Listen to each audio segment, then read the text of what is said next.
تو عالم میں بٹتا ہے صدقہ یہاں کا ہمیں ایک نہیں ریزہ سارے مدینہ ہمیں ایک نہیں ریزہ سارے مدینہ صلو علی الحبیب صلی اللہ تعالی علی محمد۔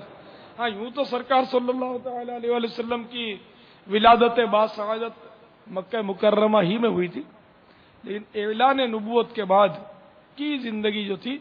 وہ 13 سالہ، 13 سال تک اعلان نبوت کے بعد آپ مکہ مکرمہ میں تشریف فرما رہے، اور اس کے بعد ہجرت کر کے مدینہ پاک تشریف لے آئے۔